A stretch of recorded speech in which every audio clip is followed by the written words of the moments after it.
यशपाल आर्य की कांग्रेस में वापसी को लेकर हल्द्वानी में पार्टी कार्यकर्ताओं ने उनका स्वागत किया। किसी दूसरी सीट से चुनाव लड़ने की खबरों पर यशपाल आर्य ने कहा कि बाजपुर उनका कर्म क्षेत्र रहा है और वो उसे छोड़कर किसी दूसरी जगह नहीं जा सकते।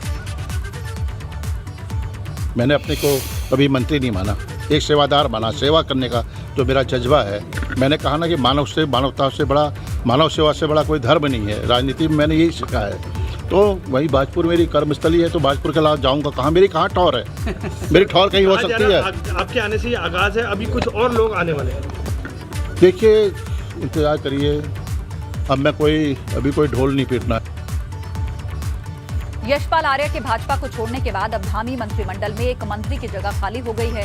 पार्टी से दलित चेहरा गया है और इसीलिए उसकी जगह किसी दलित चेहरे को ही मंत्री बनाए जाने की तैयारी हो रही है। इस समय 3 संभावित नाम हैं जो मंत्री पद की दौड़ में सबसे आगे हैं। हरिद्वार से ज्वालापुर से विधायक सुरेश राठौर का नाम रेस में आगे है। विधायक खजान दास, विधायक चंदन राम दास का भी नाम दौड़ में शामिल है, मगर कहा यह जा रहा है कि चंदन राम दास का नाम रेस में सबसे आगे चल रहा है।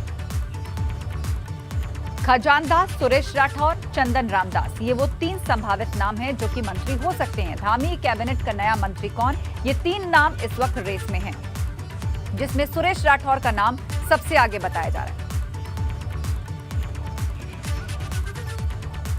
उत्तराखंड में 2022 का चुनाव ज्यादा दूर नहीं है। ऐसे में यशपाल आर्य का जाना सियासी मायने से बेहद अहम है। दरअसल उत्तराखंड की राजनीति में दलित वोट काफी अहम है।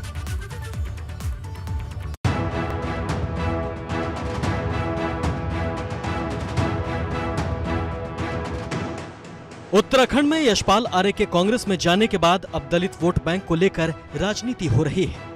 यशपाल आर्य के जरिए कांग्रेस दलित वोट बैंक पर सिंधमारी करने का प्लान तैयार कर रही है, तो वहीं भाजपा भी उत्तराखंड के दलित वोट बैंक पर नजरें गड़ाए बैठी है।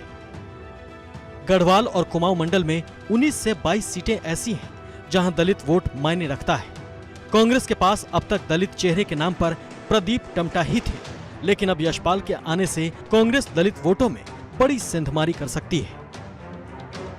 आर्य के कांग्रेस में शामिल होने के बाद भाजपा की टेंशन बढ़ गई है, तो कांग्रेस उत्साह में है कि आर्य का कांग्रेस में आना चुनाव में फायदेमंद होगा। उत्तराखंड में दलित आबादी 18.50% के करीब है। प्रदेश के 11 पर्वतीय जिलों में दलित आबादी 10.15 लाख के करीब है, जबकि मैदानी 3 जिले देहरादून, हरिद्वार और उधम सिंह नगर में ये आबादी 9 लाख के करीब है। अकेले हरिद्वार में दलित वर्ग 4 लाख से ज्यादा निवास करता है।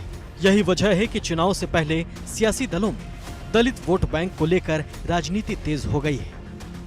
भाजपा कभी भी दलितों की हितैषी नहीं रही।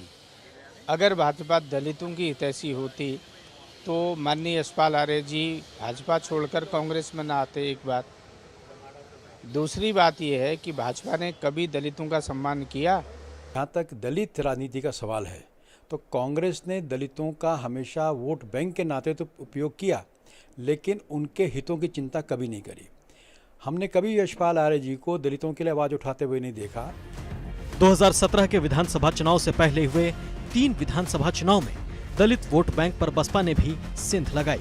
इस बार भी बसपा उत्तराखंड में दलित और मुस्लिम समीकरण पर दांव खेल रही है, तो आम आदमी पार्टी दिल्ली की तर्ज पर मुफ्त घोषणाएं करके अपना सियासी आधार बढ़ाने में जुटी है।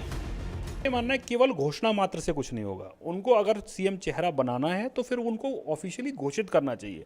केवल बयानबाजी करने से किसी भी कम्युनिटी को कोई फायदा नहीं होता, किसी भी पार्टी को फायदा नहीं होता। हमारा ये मानना है कि ऑफिशियली पहले वो नाम घोषित करें। चुनाव से पहले उत्तराखंड में दलित वोट बैंक को लेकर राजनीति हो रही है। राजनीतिक पार्टियां अपने नफा नुकसान के आधार पर आकलन कर रही हैं कि दलित वोट बैंक को किस तरह से लुभाया जाए। एबीपी गंगा के लिए देहरादून से पंकज राणा की रिपोर्ट।